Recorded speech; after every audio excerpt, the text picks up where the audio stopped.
దేవుని వాక్యంలో బైబిల్ గ్రంథంలో 66 పుస్తకాలు ఉంటే ప్రతి పుస్తకము దేవుని ఆత్మ ప్రేరేపణ ద్వారా రచించబడినది. దైవజనులు అనేక మంది దేవుని ప్రజలను దేవుడు ప్రేరేపించి ఆయన గ్రంథాన్ని వ్రాయిస్తే, కొంతమంది భక్తులు ఈ 66 బుక్స్ని కంపోజ్ చేయడం జరిగింది, కంపైల్ చేశారు. వీటన్నిటిని కలిపి ద హోలీ బైబిల్, పరిశుద్ధ గ్రంథం అని కంపైల్ చేయడం జరిగింది. పాత నిబంధన గ్రంథంలో మనం గమనించినట్లయితే ప్రవక్తలు ప్రవచించిన గ్రంథాలు కొన్ని మనం చూస్తాము. వాటిలో ఈరోజు హబక్కూకు గ్రంథం 3వ అధ్యాయంలో నుండి కొన్ని వచనాలు మనం ధ్యానం చేసుకోబోతున్నాం. హబక్కూకు గ్రంథము 3వ అధ్యాయము 17వ వచనం నుండి అందరం కలిసి చదువుకుందాం. ప్రతి ఒక్కరు బైబిల్స్ తెరుద్దాం.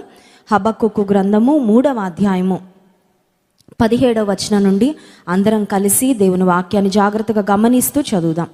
అంజూరపు చెట్లు పూయకుండినను, ద్రాక్ష చెట్లు ఫలింపకపోయినను, ఒలీవ చెట్లు కాపు లేక ఉండినను, చేనిలోని పైరు పంటకు రాకపోయినను, గొర్రెలు దొడ్డిలో లేకపోయినను, సాలలో పశువులు లేకపోయినను, నేను యెహోవా యందు ఆనందించెదను, నా రక్షణకర్త అయిన నా దేవుని యందు నేను సంతోషించెదను. 19వ వచనం కూడా అందరం కలిసి చదువుకుందాం. ప్రభువగు యెహోవాయే నాకు బలము, ఆయన నా కాళ్లను లేడి కాళ్ల వలె చేయును, ఉన్నత స్థలముల మీద ఆయన నన్ను నడవ చేయును.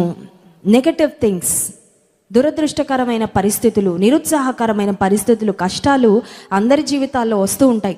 కష్టాలలో భక్తులు ఎలా స్పందించారో, కష్టాలలో దేవుని ప్రజలు ఎలా రియాక్ట్ అయ్యారో చాలా విషయాలు బైబిల్ గ్రంథంలో ఆదికాండం నుండి మనం గమనిస్తూనే ఉంటాం. భక్తులకి కష్టాలు వస్తాయా? వస్తాయి. భక్తిహీనులకు ఎలా కష్టాలు వస్తాయో భక్తి పరులకు కూడా కష్టాలు వస్తాయి. దేవుని వెంబడించే వారికి కూడా కష్టాలు వస్తాయి. కష్టాలు వచ్చినప్పుడు వారు ఎలా స్పందించారు? బైబిల్ గ్రంథంలో అవన్నీ డిలీట్ చేయలేదండి.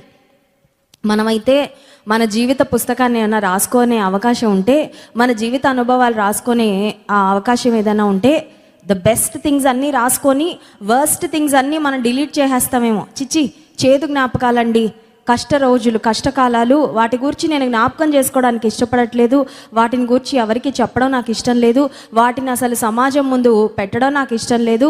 I would only like to show the best things in my life. నా జీవితంలో ఉన్న శ్రేష్టమైన విషయాలు మాత్రమే నేను ప్రజలకు చెప్పాలి, చూపించాలని అనుకుంటామేమో. కానీ బైబిల్ గ్రంథంలో ఆదికాండం నుండి ప్రకటన గ్రంథం వరకు గమనించినట్లయితే దేవుని ప్రజలకు, భక్తులకు, ప్రవక్తలకు వచ్చిన శ్రమలు, సమస్యలు అన్నీ వ్రాయబడ్డాయి.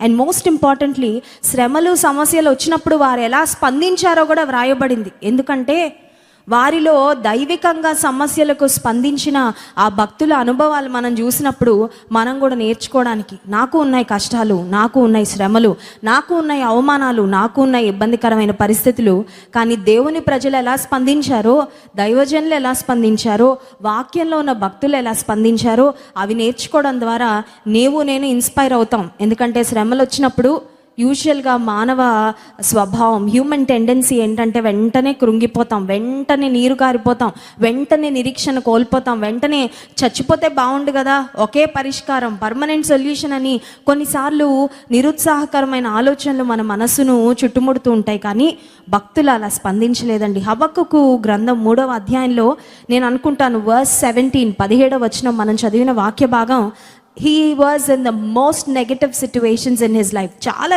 భయంకరమైన పరిస్థితులు, భయంకరమైన శ్రమలు అన్నీ రాశాడు. మళ్ళీ హబక్కూకు భక్తుడు ఇలా ఉన్నా, ఇవి లేకపోయినా, అవి లేకపోయినా, అవి లేకపోయినా, అవి లేకపోయినా. ఇక్కడ స్త్రీలు చాలామంది ఉన్నారు క్రైస్ట్ వర్షిప్ సెంటర్లో.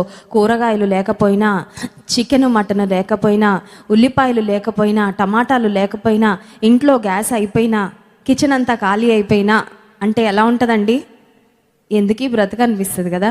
భర్త దగ్గరికి వెళ్ళి కొంచెం డబ్బులు ఇవ్వండి, ఇంట్లో కిచెన్ అంతా ఖాళీ అయిపోయింది, వంట చేయడానికి ఏమీ లేదు నా దగ్గర, బియ్యం బస్తా ఖాళీ అయిపోయింది, ఏమీ లేదంటే భర్త ఒకవేళ నా దగ్గర ఎక్కడున్నాయి డబ్బులు, నా దగ్గర లేవు, ఉన్నవన్నీ అయిపోయాయి కదా, మనం ఎలాంటి అప్పుల్లో ఉన్నామో నీకు తెలుసు కదా అని ఒకవేళ భర్త కనుక చేతులు ఎత్తేస్తే, ఖాళీ చేతులు చూపిస్తే మన పరిస్థితి ఎలా ఉంటుందో ఇక్కడ హబక్కూకు భక్తుడు ఎగ్జాక్ట్గా అదే రాస్తున్నాడు.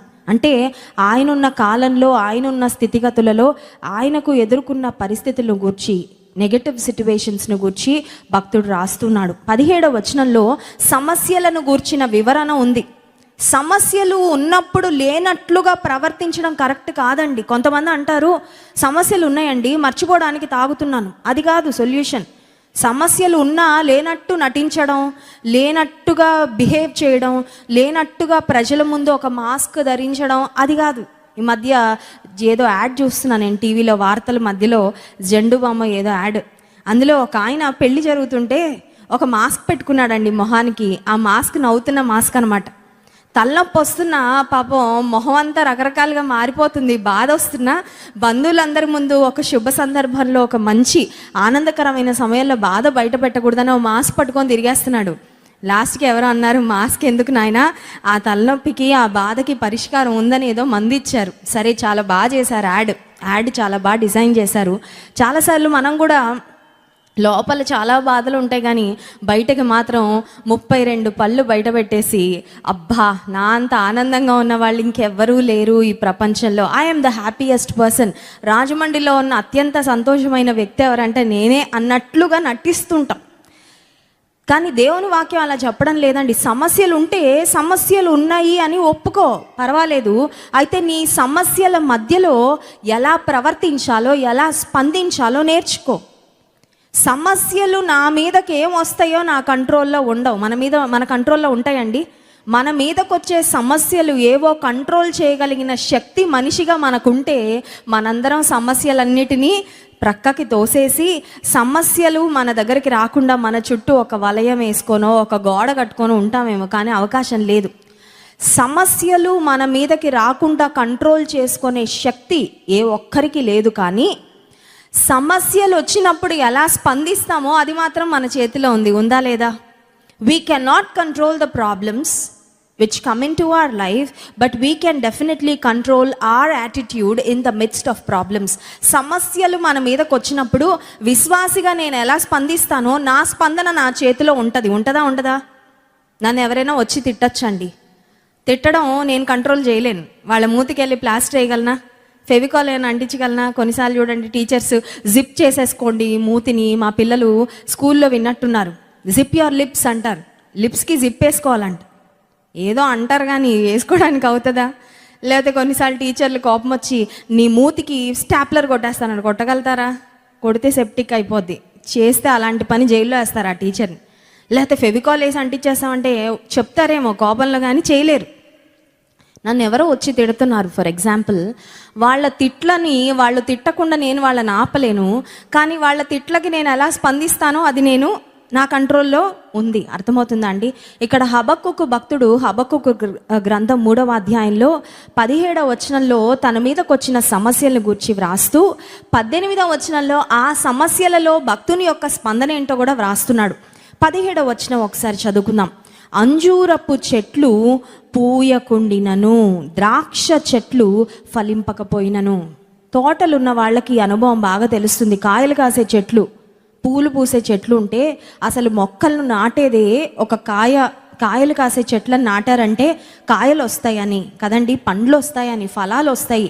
ఒకవేళ వాళ్ళు రైతులు అయితే మంచి దిగుబడి వస్తుంది. లేకపోతే కష్టపడినందుకు ఇంత స్థలాన్ని కొని ఇన్ని మొక్కలు వేసి వీటికి ఎరువులేసి నీరు పోసి ఇంత కష్టపడినందుకు కాయలు వస్తాయి, పువ్వులు వస్తాయి, మేము చక్కగా ఆ కాయలు కోసుకొని తినచ్చు. కూరగాయలు పండించుకునే వాళ్ళైతే ఇంట్లో వాళ్ళకి మందులు వేయకుండా మంచి కూరగాయలు, హెల్దీ వెజిటబుల్స్తో మేము తినచ్చు.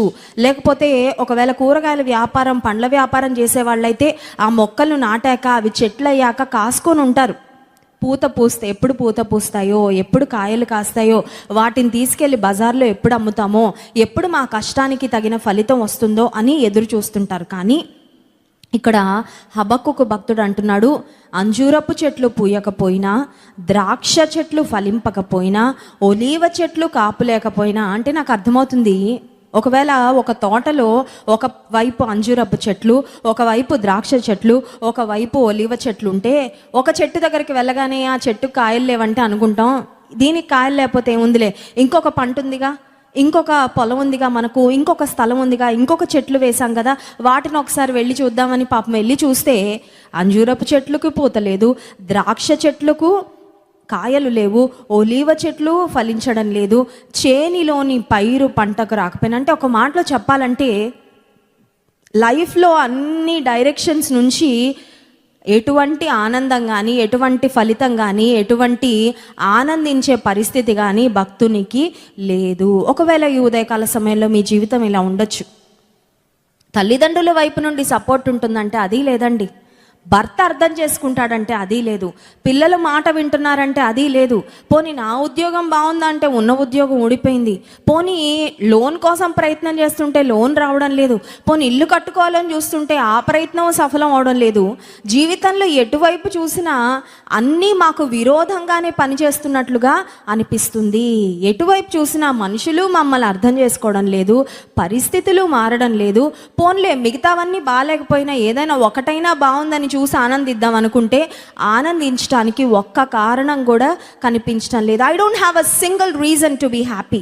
సంతోషించడానికి ఒక్క కారణం కూడా లేదు. ఇప్పుడు పొలాలు చూసేశాడు, పంటలు చూసేశాడు, ఆఖరికి అనుకున్నాడు ఈ పొలాలు పంటలన్నీ వదిలేసి కనీసం పశు సంపద దగ్గరికైనా వద్దాము అని వస్తే గొర్రెలు దొడ్డిలో లేకపోయినా, శాలలో పశువులు లేకపోయినా, గొర్రెలకు ఒకవేళ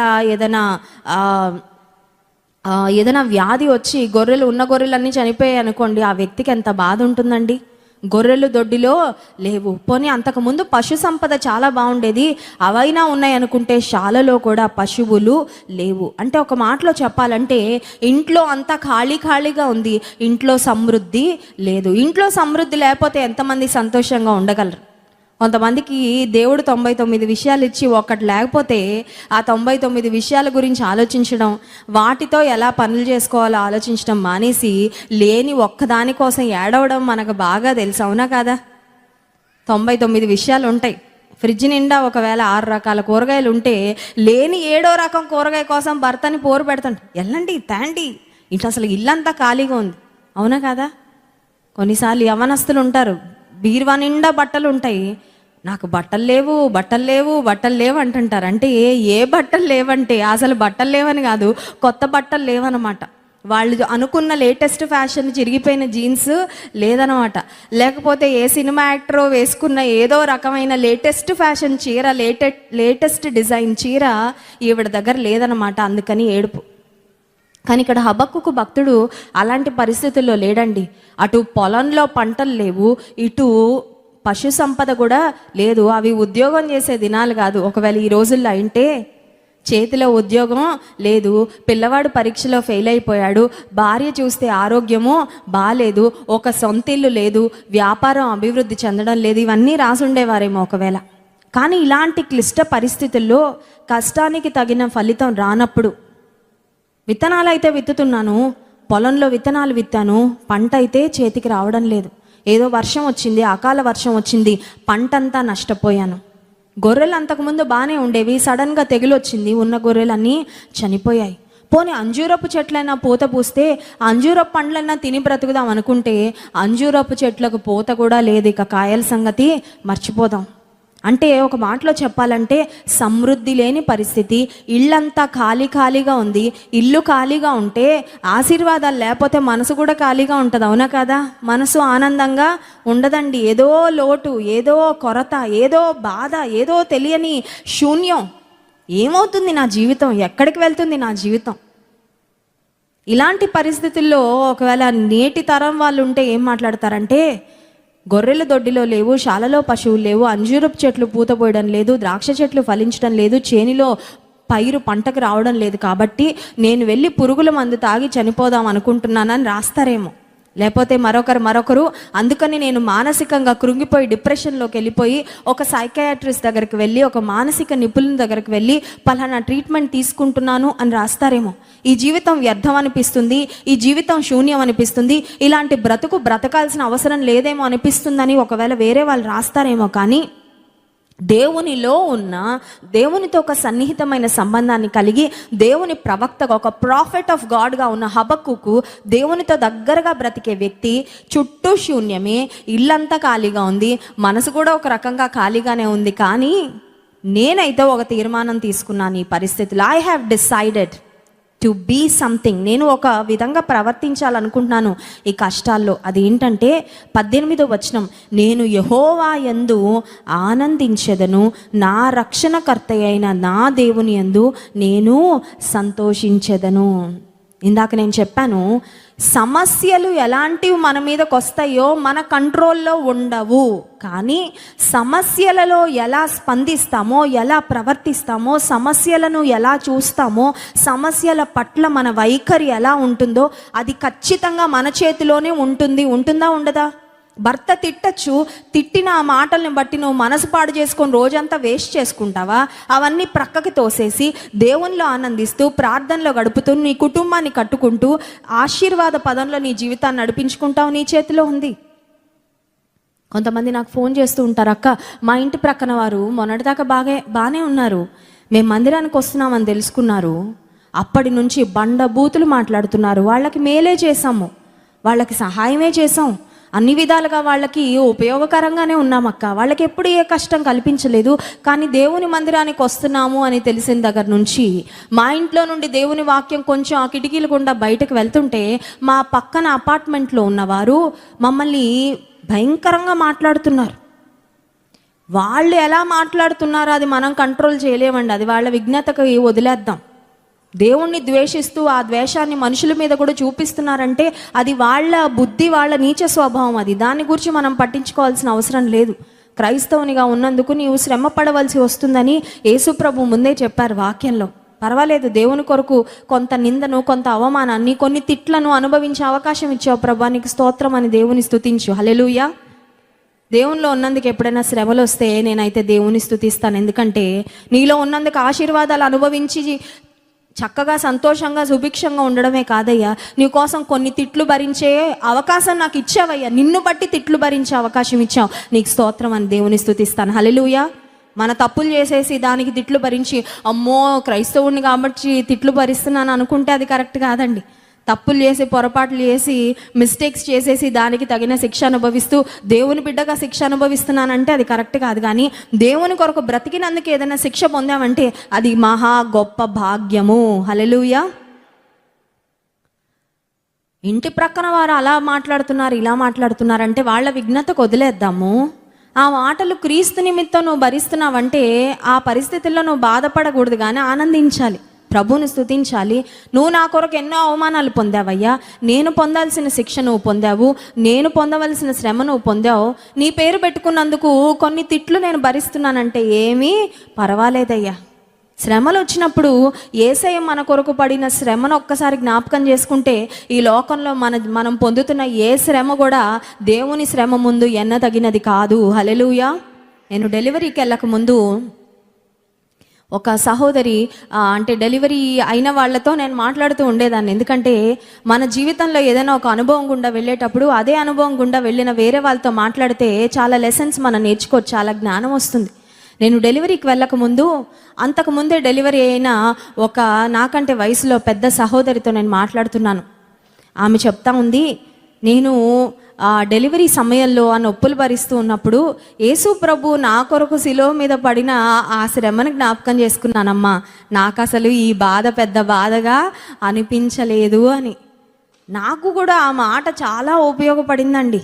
ఎందుకంటే ఒక స్త్రీ బిడ్డను కంటున్నప్పుడు పడే నొప్పి, బాధ చాలా మాటల్లో వర్ణించలేని బాధ. ఒకేసారి ఒక 10 ఎముకలు విరిగిపోతే ఎంత వేదన, ఎంత నొప్పి ఉంటుందో ఒక స్త్రీ కాన్పు అవుతున్నప్పుడు అంత బాధ భరిస్తుందని డాక్టర్స్ చెప్తూ ఉంటారు. అంత పెయిన్లో యేసయ్యా యేసయ్యా అని నేను శిలువ మీద ఉన్న యేసయ్యని జ్ఞాపకం చేసుకుంటుంటే నా బాధ నాకు పెద్ద బాధగా అనిపించలేదు. హల్లెలూయా. శ్రమలు రావచ్చు, సమస్య రావచ్చు, నొప్పి రావచ్చు, వేదన రావచ్చు, అనిర్వచనీయమైన బాధ అండి. ఈ బాధ ఎవరికి చెప్పుకోలేను, చెప్పినా అర్థం కాదు.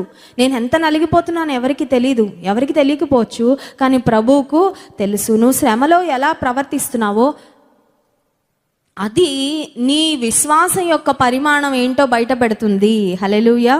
మనిషిలో ఉన్న ఇమ్యూనిటీ ఎప్పుడు బయటకు వస్తుందంటే చుట్టూ వైరస్లు ఉన్నప్పుడు బయటకు వస్తుంది.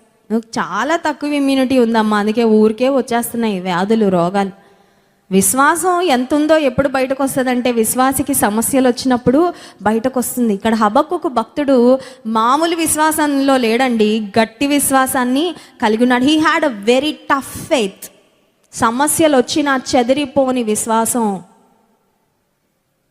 స్థిరమైన విశ్వాసాన్ని కలిగి ఉన్నాడు. అందుకే అంటున్నాడు, ఏమీ లేకపోయినా ఇల్లంతా ఖాళీగా ఉన్నా, మనసంతా ఖాళీగా ఉన్నా నిజానికైతే కృంగిపోవాలి, కానీ నేను యెహోవా యందు ఆనందించెదను, నా రక్షణకర్త అయిన దేవుని యందు నేను సంతోషించెదను. కీర్తన గ్రంథంలో 4వ కీర్తన 7వ వచనంలో ఒక వాక్యం రాయబడింది చూడండి. దేవుడు మనకిచ్చే సంతోషం ఎలాంటిదో, the Joy that God gives, దేవుడిచ్చే ఆనందము, సంతోషము ఎంత శ్రేష్టమైనదో 4వ కీర్తన 7వ వచనంలో చూస్తాం. వారి ధాన్య ద్రాక్షరసములు విస్తరించిన నాటి సంతోషము కంటే అధికమైన సంతోషము నీవు నా హృదయములో పుట్టించితివి. దేవుడు మన హృదయంలో ఏం పుట్టిస్తాడంట? సంతోషము పుట్టిస్తాడు. హల్లెలూయా. కావాలా సంతోషం? ఈ లోకంలో బ్రతికినంత కాలం ఏం కావాలండి మనిషికి? ఎంత బంగారం ఉన్నా బంగారం తింటారా? ఎన్ని బట్టలు ఉన్నా రోజుకి ఎన్ని జతలు కట్టుకుంటారు? బీరువాలో ఇన్ని ఉన్నాయండి, 10 చీరలు కట్టానంటే నేను ఇలా కనబడను, మునిగిపోతాను. అంతేనా? 10 ఇల్లులు ఉన్నాయండి మాకు, కానీ రోజుకి 10 ఇళ్లలో 10 ఇళ్ళకి తిరగడానికన్నా సమయం ఉంటుందా? 4 మంచాలు ఉన్నాయండి నాకని, ఒక చేయి ఒక మంచం మీద, ఇంకో చేయి ఇంకో మంచం మీద, ఒక కాలు మంచం మీద, ఇంకో కాలు ఇంకో మంచం మీద పెట్టుకొని గాల్లో పడుకుంటామా? ఎన్ని మంచాలున్నా పడుకునేది ఒక్క మంచం మీదే, ఎన్ని వస్త్రాలున్నా కట్టుకునేది ఒక జతే మనం వేసుకున్నప్పుడు. ఆ తర్వాత ఎంత ఆహారం ఉన్నా, ఇంట్లో పంచభక్ష పరమాణాలు ఉన్నాయని పెద్ద ప్లేట్ పెట్టుకొని అన్నీ పెట్టుకొని తినేసామంటే షుగర్ వచ్చేస్తుంది. అవునా కదా? ఎందుకంటే మితంగా తినాలంట. మితాహారము ఆరోగ్యకరం. ఉంది కదా అని కడుపులో వేసేస్తావు, పక్కన ఉంటుందని వేసేసామంటే ఆరోగ్య సమస్యలు. ఈ రోజుల్లో తిండి ఎక్కువ తినడం వల్ల సమస్యలు వస్తున్నాయి, కానీ తిండి తక్కువ ఏ సమస్యలు రావడం లేదు. ఇక్కడ భక్తుడు చెప్తున్నాడు 4వ కీర్తనలో, వారి ధాన్య ద్రాక్షరసములు విస్తరించిన నాటి సంతోషం కంటే. లోకస్తులు ఉద్యోగం రాగానే సంతోషిస్తారు, మనం కూడా సంతోషిస్తాం, సాక్ష్యం చెప్తాం, ఎస్. కానీ ఆ సంతోషం పర్మనెంట్ కాదు. అవునా కదా?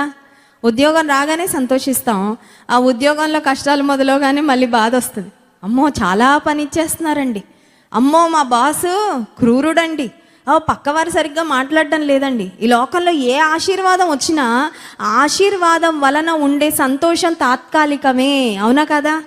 బిర్యానీ తింటే ఇక్కడ నుండి ఇక్కడికి వెళ్ళే వరకే ఉంటుంది సంతోషం. అవునా కదా? కడుపులోకి వెళ్ళాక కూడా ఉంటుంది ఆ సంతోషం.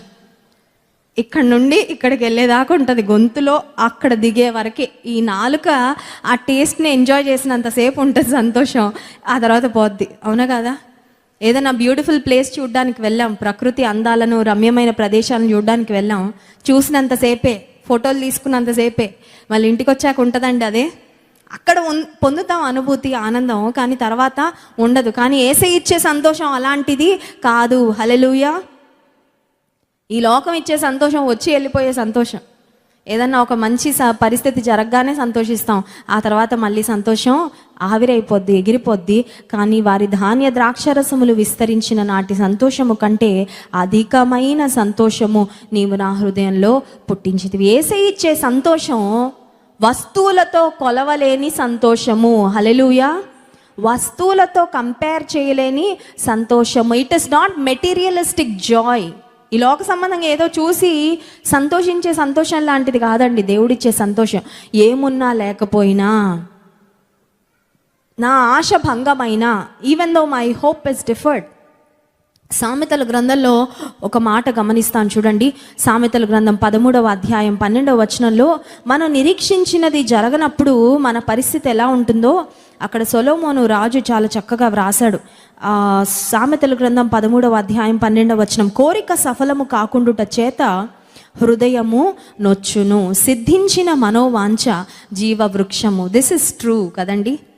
కోరుకున్నది జరిగితే, ఆశించినది జరిగితే మనల్ని ఎవరు పట్టుకోలేరు, అంత సంతోషం. అఫ్కోర్స్ ఆ సంతోషం పర్మనెంట్ అని నేను చెప్పట్లేదు, కానీ ఆ సమయానికైతే సంతోషం వస్తుంది. కానీ కోరిక సఫలం కాకపోతే హృదయం ఏమైపోద్ది? నొచ్చుకోండి, బాధ అవుతుంది. కోరుకున్న కోరికలు అన్నీ రిజెక్ట్ అయిపోయినాయి అనుకోండి, ఏది జరగట్లేదు అనుకోండి, మనసు ఎలా ఉంటుంది? ఒక సహోదరి ఫోన్ చేసి చెప్తుంది, నా తమ్ముడు ఒక అమ్మాయిని ప్రేమించాడక్క, పెళ్ళంతా సెటిల్ అయిపోయింది, పెళ్లి కార్డులు వేయించుకున్నాము, అన్ని అరేంజ్మెంట్స్ చేసుకున్నాం, మాటలు అయిపోయాయి, అన్నీ అయిపోయాయి. లాస్ట్ మినిట్లో అమ్మాయి నేను పెళ్లి చేసుకోవడం లేదని చెప్పింది. మా తమ్ముడు చాలా డిప్రెషన్లో ఉన్నాడు. కోరిక సిద్ధించలేదు. కోరుకున్నాడు ఒక అమ్మాయి కావాలని, కోరుకున్నాడు ఈ అమ్మాయితో జీవితాన్ని పంచుకుందామని. ఫర్ సమ్ రీజన్, మరి ఏం జరిగిందో తెలీదు వారి మధ్యలో, మా అమ్మాయి పెళ్ళికి ఒప్పుకోలేదక్క. అన్నీ అయిపోయిన తర్వాత లాస్ట్ మినిట్లో ఆ అమ్మాయి రిజెక్ట్ చేసేసరికి నా తమ్ముడు నిద్రపోవడం లేదు, అన్నం తినడం లేదు, పిచ్చోడు అయిపోతాడేమో అని భయం వేస్తుంది, మా తమ్ముని కొరకు ప్రార్థన చేయండి అని ఒక సహోదరి చెప్తుంటే దట్ ఈస్ రియల్ పెయిన్. అది నటన కాదండి. జీవితంలో కోరుకున్నవి సడన్గా ఒక్కసారిగా టేబుల్స్ తిప్పించినట్లుగా పరిస్థితులు ఒక్కసారి అప్సైడ్ డౌన్ అయిపోగానే మనసు ఊరుకుండదు. కానీ భక్తుడు అంటున్నాడు, హబక్కూకు భక్తుడు, పరిస్థితులు ఏవి నేను అనుకున్నట్లు లేవు. Things are not working for me but things are working against me. నాకు విరోధంగానే పనులు జరుగుతున్నాయి, నేను అనుకున్న దానికి వ్యతిరేకంగానే పరిస్థితులు ఉన్నాయి. కానీ నేను యెహోవా యందు ఆనందించెదను, నా రక్షణకర్త అయిన నా దేవుని యందు దేవుని బట్టి సంతోషిస్తాను, పరిస్థితులను బట్టి సంతోషించను. పరిస్థితులు అన్నీ బాగున్నప్పుడు సంతోషిద్దాం అనుకుంటే 10 పరిస్థితులు బాగుండొచ్చు, కానీ 11వ పరిస్థితి బాగాలేకపోతే నువ్వు పరిస్థితులను బట్టి ఆనందించడం నేర్చుకుంటే నువ్వు ఎప్పుడు బాధలోనే బ్రతుకుతావేమో, ఎప్పుడు నిరాశలోనే బ్రతుకుతావేమో. వారితో వీరితో పోల్చుకొని వారికి ఉన్నది లేదు, వీరికి ఉన్నది లేదు, వారి బ్రతుకులా నా జీవితం లేదు, వీరి బ్రతుకులా నా జీవితం లేదని నువ్వు బాధపడుతూ ఉంటావేమో. కొన్నిసార్లు సోషల్ మీడియాలో ఎక్కువసేపు ఉండి ఫేస్బుక్లో, ఇన్స్టాగ్రామ్లో, లేకపోతే వాట్సాప్లో వీళ్ళ స్టేటస్లు చూసి చాలామంది డిప్రెషన్లోకి వెళ్ళిపోతున్నారంటండి, తెలుసా? మనం అనుకుంటాం అందరి గురించి తెలుసుకొని కొంచెం మానసికమైన రిలాక్సేషన్, ఉల్లాసం పొందుకుంటామేమో అని. అమ్మో, వాడు ఆ రెస్టారెంట్కి వెళ్ళిపోయి చికెన్ బిర్యానీ తినేస్తున్నాడు, పలానా మా పిన్ని గారు వాళ్ళు పలానా ప్రదేశానికి వెళ్ళిపోయి ఎంజాయ్ చేసేస్తున్నారు, వాళ్ళ లైఫ్ అంత బాగుంది, వీళ్ళ లైఫ్ ఇంత బాగుందని అందరి గురించి తెలుసుకొని ఆఖరికి మనకి ఏమొస్తుందంటే డిప్రెషన్ వస్తుంది, కృంగుదల వస్తుంది. నా బ్రతికేంటి, మా వాళ్ళ సంగతి ఏంటి, నా జీవితం ఏంటి, నేను ఎలా వెళ్తున్నాను? దేవుని వాక్యం చెప్తుంది, మనుషులందరినీ చూస్తూ కూర్చుండు నువ్వు ఆనందిస్తామని చెప్పడం లేదు. దేవుని యందు ఆనందించు, దేవుని చూడు నువ్వు ముందు. Please start looking at God. మనుషుల్ని చూడడానికి సమయం ఎంత వ్యర్థపరుచుకుంటున్నావో అదొక్కసారి డిలీట్ చేసుకొని, కట్ చేసుకొని, మోకాళ్ళేసి దేవునితో మాట్లాడడం నేర్చుకో, దేవునితో సహవాసం చేయడం నేర్చుకో, దేవుని వైపు చూడడం నేర్చుకో. వారు ఆయన తట్టు చూడగా వారికి వెలుగు కలిగెను, వారి ముఖములు ఎన్నడూ లజ్జింపలేదు. దేవుని వైపు చూసిన వాళ్ళని ఆయన ఎప్పుడు సిగ్గుపడనివ్వలేదు. హల్లెలూయా. నిన్ను సిగ్గుపడనివ్వడు, నిన్ను ఓడిపోనివ్వడు. హల్లెలూయా. ఓడిపోనివ్వడండి. ఇప్పుడు ఓడిపోయినట్లు ఉన్నావేమో, ఓడిపోనివ్వడు.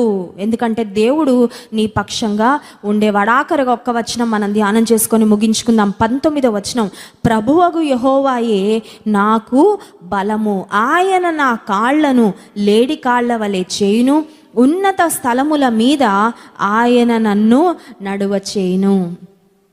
17వ వచనంలో కష్టాలన్నీ వివరించాడు. ఎలాంటి అరమరిక లేకుండా, దాపరికం లేకుండా, దాచిపెట్టకుండా, ఏం బాలేదండి జీవితం అన్నాడు. 18వ వచనంలో అంటున్నాడు, ఏమీ బాలేకపోయినా యెహోవా యందు ఆనందిస్తాను, నా రక్షణకర్త అయిన దేవుని యందు సంతోషిస్తాను. ఆరోగ్యం బాలేదు, ఆర్థిక పరిస్థితి బాలేదు, కుటుంబంలో మనశ్శాంతి లేదు, ఏమీ బాలేకపోయినా దేవుని యందు ఆనందిస్తాను. ఎందుకు ఆనందిస్తానంటే దానికి కారణం 19వ వచనంలో చెప్తున్నాడు, ఆయన నా కాళ్లను లేడి కాళ్ల వలె చేయును, ఉన్నత స్థలముల మీద ఆయన నన్ను నడువ చేయును. జీవితంలో మనందరం ఏదో ఒక గురి గమ్యాన్ని కలిగి ఉంటాం. Aimless person. ఇంగ్లీష్లో ఒక ప్రావర్బ్ ఉందండి, if you aim at nothing you will definitely hit it అని. నీకు ఏ గురి గమ్యం లేకపోతే ఖచ్చితంగా చేరుకుంటామంట. దేన్నంటే గురి గమ్యం లేని బ్రతుకుని. అర్థమవుతుందండి? గురి గమ్యం ఉన్న వ్యక్తి ఎలా గురి చూసి కొడతాడో, గురి గమ్యం లేకుండా బ్రతికితే when you aim at nothing, ఏ గురి లేదండి, ఏ గమ్యం లేదండి. స్పిరిచువల్గా ఏమైనా గోల్స్ ఉన్నాయా? ఆధ్యాత్మికంగా దేవునిలో ఎదగాలని ఏమైనా గోల్స్ ఉన్నాయా? ఏం లేవండి, మందిరానికి వెళ్ళి వచ్చేస్తాం సరిపోద్ది. ఆర్థికంగా ఏమైనా గోల్స్ ఉన్నాయా? ఈ సంవత్సరంలో అప్పుల నుండి నేను బయటపడాలి, ఈ సంవత్సరంలో ఒక ఉద్యోగం సంపాదించా? ఏం లేవండి ఆర్థికంగా గోల్స్. ఏ నాటికి ఆనాడు కడుపు నింపుకుంటే చాలంటే అలాగే ఉంటుంది జీవితం. ఆరోగ్యపరంగా ఏమైనా గోల్స్ ఉన్నాయా? ఏం లేవండి, ఈ బాడీ పెరుగుతూ ఉంటే పెరగనిస్తాను, ఆ తర్వాత రోగాల మీద పడతా ఉంటే అన్నీ అనుభవిస్తారంటే అలాగే ఉంటుంది. లేదండి, I want to stay healthy, I want to stay fit, I want to eat healthy, ఆరోగ్యకరమైన భోజనం తింటాను, సమయానికి తిందాం అనుకుంటున్నాను, వ్యర్థమైన చింతించడం మానేసి మానసిక ఆరోగ్యాన్ని, శారీరక ఆరోగ్యాన్ని మెరుగుపరుచుకోవాలనుకుంటున్నాను. ఎక్కువ సమయం నేను వ్యాయామం చేయాలనుకుంటున్నాను. ఆయిలీ ఫుడ్స్ తగ్గిద్దాం అనుకున్నా. ఇలా కొన్ని గోల్స్ పెట్టుకుంటే ఖచ్చితంగా పెట్టుకున్న గోల్స్ రేపు రీచ్ అవ్వకపోయినా ఖచ్చితంగా రీచ్ అవుతాం. అర్థమవుతుందండి? ఇక్కడ భక్తుడైన హబక్కూకు చెప్తున్న మాట ఏంటంటే, ఆయన నా కాళ్లను లేడి కాళ్ళ వలె చేస్తాడు. These are words of hope. నిరీక్షణతో కూడిన మాటలు మాట్లాడుతున్నాడు. కష్టాలు అందరికి వస్తాయి, కానీ కష్టాలలో నిరీక్షణతో మాట్లాడుతున్నావా? నిరీక్షణతో నీ భవిష్యత్తును చూస్తున్నావా? నిరీక్షణ లేని వ్యక్తిగా ఉంటున్నావా అనే దాన్ని బట్టి నీ డెస్టినీ, నీ యొక్క గమ్యము ఆధారపడి ఉంటుంది. ఇక్కడ భక్తుడు అంటున్నాడు, ఇప్పుడు బాలేదు బ్రతుకు, ఇప్పుడు బాలేదు పరిస్థితి, కానీ నా కాళ్లను లేడి కాళ్ళ వల్లే చేసి నేను ఏ డెస్టినేషన్ కోరుకుంటున్నానో, నేను ఏ గురి కలుగున్నానో ఆ ఎత్తైన స్థలానికి దేవుడు నన్ను నడువ చేస్తాడు అనే నిరీక్షణతో నేను బ్రతుకుతున్నాను. హల్లెలూయా. దేవుని వాక్యంలో ఒక శ్రేష్టమైన వాగ్దానం ఏంటంటే, నీ ఆశ భంగము కానేరదు. Hallelujah. Your hope will not be cut off. ఒక నిరీక్షణతో యేసే దగ్గరికి వెళ్ళి, ప్రభా ఈ నిరీక్షణతో బ్రతుకుతున్నానయ్యా, నేను ఇప్పుడైతే బాలేదు నా బ్రతుకు, కానీ నీ యందు నిరీక్షణతో బ్రతుకుతున్నాను, నువ్వు నా జీవితాన్ని ఇలా చేస్తావని నేను నమ్మి బ్రతుకుతున్నానంటే, ఓ పెన్ను తీసుకొని నీ నిరీక్షణతో కూడిన మాటలు దేవుడు ఇలా క్యాన్సిల్ చేసి వెళ్ళిపో అని పంపించడంట. నీ ఆశను భంగము కానివ్వకుండా, నీ ఆశను, నీ కోరికను సిద్ధింపచేసి నీ ఆలోచన యావత్తును దేవుడు సఫలపరుస్తాడు. అదే కాల సమయంలో ఉపవాస ప్రార్థనకు వచ్చిన మీరు ఎలాంటి పరిస్థితుల్లో వచ్చారో మాకు తెలియదండి. I do not know. కానీ దేవునికి అన్నీ తెలుసు. కష్టాలు ఉన్నాయి, కానీ నేను దేవుని యందు ఆనందిస్తా. ఏడుపు మొహం పెట్టుకొని బ్రతకను, నేను కృంగుదలలో బ్రతకను, ఎందుకు ఈ జీవితం అనుకుంటూ బ్రతకను, నన్ను చూసి 10 మందికి చనిపోవాలనిపించేలా బ్రతకను. నిరీక్షణ కలిగి బ్రతుకుతా, స్తుతిస్తూ బ్రతుకుతాను, దేవుని వైపు చూస్తూ బ్రతుకుతాను, ఆయనలో ఆనందిస్తూ బ్రతుకుతానని నీవు బ్రతకగలిగితే 37వ కీర్తన 4వ వచనంలో వ్రాయబడిన వాగ్దానము నీ పట్ల, నా పట్ల దేవుడు నెరవేరుస్తాడు. చూడండి, 37వ కీర్తన 4వ వచనం, సామ్స్ చాప్టర్ 37 వర్స్ 4. యెహోవాను బట్టి సంతోషించుము, ఆయన నీ హృదయ వాంఛలను తీర్చును. ఒకసారి ఆమెన్ చెప్దామా నమ్మిన వారందరూ? ఆమెన్. నీ హృదయ వాంఛలు తీర్చును అని వాగ్దానం వచ్చిందంటే ఇంకెవరు పట్టుకోలేరు వాళ్ళని కదండి. డిసెంబర్ 31వ తారీఖు రాత్రి వాగ్దాన కార్డుల కోసం చాలా కనిపెడతాం కదా. నేనైతే చాలా ఎదురు చూస్తాను, ఏమి ఇస్తాడు వాగ్దానం దేవుడని. వాగ్దానాలు ఈ మాట వచ్చిందంటే ఇంకెవరైనా పట్టుకోగలరా? ఇంకా ఏమి జరగకముందే జరిగిపోయినంత ఆనందం, జరిగిపోయినంత సంతోషం. ఆయన నీ హృదయ వాంఛలు తీరుస్తాడు. ఎప్పుడు తీరుస్తాడంటే, యెహోవాను బట్టి సంతోషించు. నిరీక్షణ ఉంటేనే కష్టాలలో కూడా సంతోషిస్తాం. యెహోవాయే, ప్రభువగు యెహోవాయే నాకు గల బలము అని హబక్కూకు భక్తుడు చెప్పినట్లుగా, నా బలహీనతలను చూసి, నా నిరుత్సాహకరమైన పరిస్థితులను చూసి, నా కష్టాలను చూసి నేను నిరాశపడను, కానీ యెహోవా నా బలముగా నేను చేసుకొని యెహోవా యందు ఆనందిస్తాను అని ఆయన వైపు చూడగలిగితే దేవుడు గొప్ప కార్యాలు మన జీవితంలో జరిగిస్తాడు. ఈ ఉదయకాల సమయంలో ఏ మనవులు, ఏ ఆశలు, ఏ అవసరతలు, ఏ కష్టాలున్నా కష్టాలన్నిటి నుండి గట్టెక్కించే దేవుడు మన పక్షంగా ఉన్నాడు. హల్లెలూయా. చిన్న ప్రార్థన చేసుకుందాం. పరిశుద్ధుడా, మహోన్నతుడానికి స్తోత్రాలు. హబక్కూకు గ్రంథంలో నుండి శ్రేష్టమైన నీ మాటలు మీరు మాకు అనుగ్రహించినందుకు వందనాలయ్యా. ప్రభువగు యెహోవా నా బలము, ఆయన నా కాళ్లను లేడి కాళ్ల వల్లే చేసి ఎత్తైన స్థలముల్లో నడువ చేస్తాడన్న వాగ్దానము నీ బిడ్డలందరి పట్ల దేవా మీరు నెరవేర్చండి. నువ్వు వాగ్దానం ఇచ్చి నెరవేర్చే దేవుడో కనుక వందనాలయ్యా. మాట తప్పని దేవుడో కనుక స్తోత్రాలు. నిరీక్షణ కలిగి మేము బ్రతుకున్నట్లు, నిరీక్షణ ప్రజలముగా ప్రభువా మేము జీవించినట్లు సహాయం చేయండి. కష్టాలను చూసి కృంగిపోకుండా నీ యందు ఆనందించే వారముగా మమ్మల్ని అందరినీ నీవు ఆయత్తపరచమని యేసు నామమున ప్రార్థిస్తున్నాము తండ్రి.